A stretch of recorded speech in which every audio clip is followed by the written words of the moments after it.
Okay guys, so I just got back home from LaGrange tractor show. This is Sunday, the show ended yesterday. So, before I went out there, I went over to Bluffton because I needed some stuff and I wanted to pick something up. So, what did I go out there for? The flywheel and starter off of a vertical shaft 8-horse for the 8-horse horizontal. I'm pretty sure this is everything I need, plus the rest of it's in the toolbox, the little cup and screws for these. I needed a set of narrow rims. These ones, the tires are shot, but they're in pretty decent shape. So there's that. Then I seen this on Facebook that said that, you know, on Almost Heaven's page that they got this in a while back. And I'm like, well, one I got last year was missing this. So I was like, you know what, while I'm over there, I'll just pick it up. So this is in a lot nicer shape than the one I've had for a long time. So more than likely, everything off of it will end up on here. The engine, my mobile, and a couple other things. I have to wash this off because it's very sticky. So let's go to the stuff I got from the show.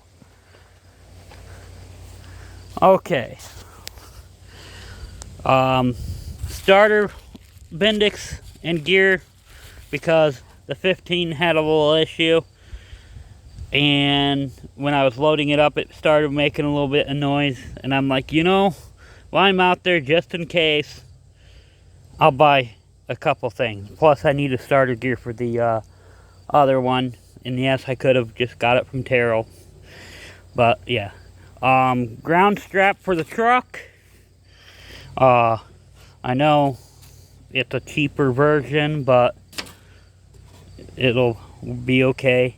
Then 2 fusible links for projects. This is the ones with the big long wires that I like, that they sell out there.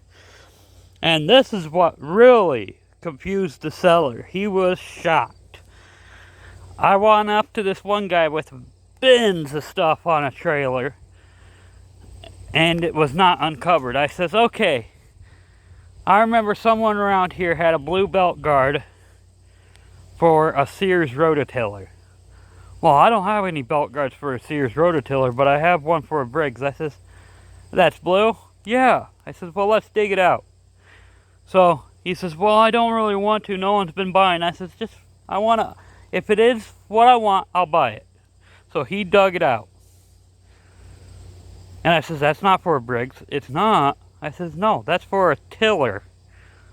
Oh, I says, that's exactly what I need. You remembered that was there since last year? I says, yep. The guy went to Portland twice since then. Yeah. These tires here, they were cheap. They're 4-ply. They're not the best, but you know, what I wanted is something for my little yard cart, and I figured those would be good. Then the bin full of bolts and stuff from something else. So I was walking around, I seen this engine in the back of a pickup truck for a salesman, or you know, a vendor. I asked him, I says, what about that Briggs? He says, well, they cut it out of the frame of the tractor it was in, because this is a Gilson pan, and it's not worth much for anything. He says, if you want it, make me an offer. I'm looking at it, and I see this, and I tell him what the main cause of that is, and I see this right around here, So I knew it was into. I seen this clip that's very hard to find. And I see that it's all hacked up over here. I see that is all silicone on the dipstick. And I just threw him out in a low ball offer. I says, I'll give you $50 for it. He says, sold.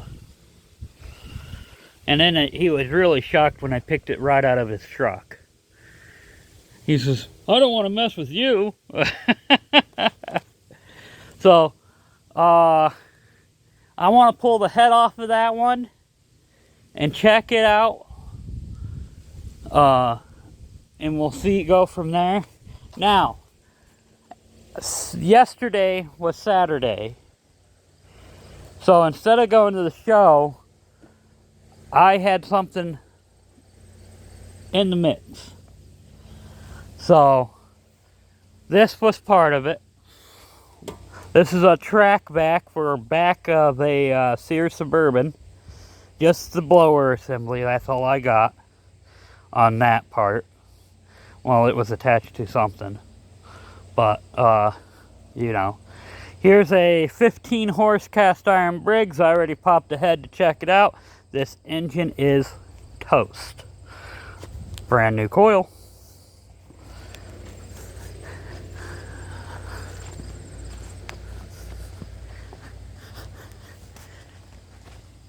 Here's an SS15.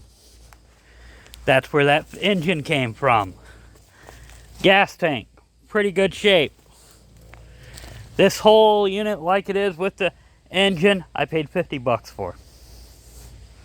Transmission's locked. I was just looking around at the parts and I'm like, well, it's worth it. This alone for originals go for upwards of $100 sometimes. Why I was there. This is the main reason why I went there.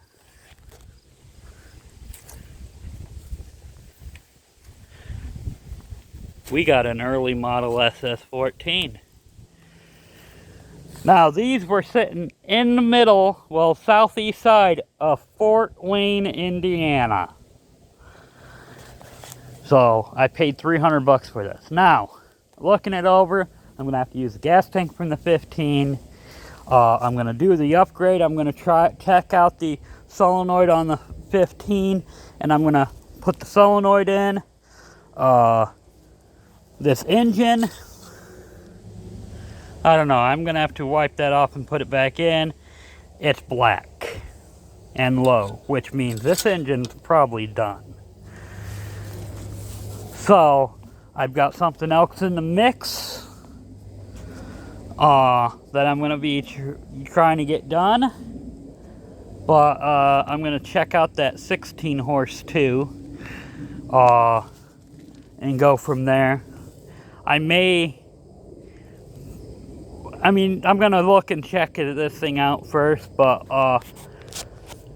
I'm getting something possibly in the next few weeks that would be awesome for this. Even though this thing's old and ratty looking. It needs rear rims. I've got them. I'm in the mix of whether or not to go with the older style or the newer style of rear rims. There's that. Because, yeah, it came with a mower deck that's been pieced together. But, you know, I think it was worth it. So let's see. Overall, I had a fun time.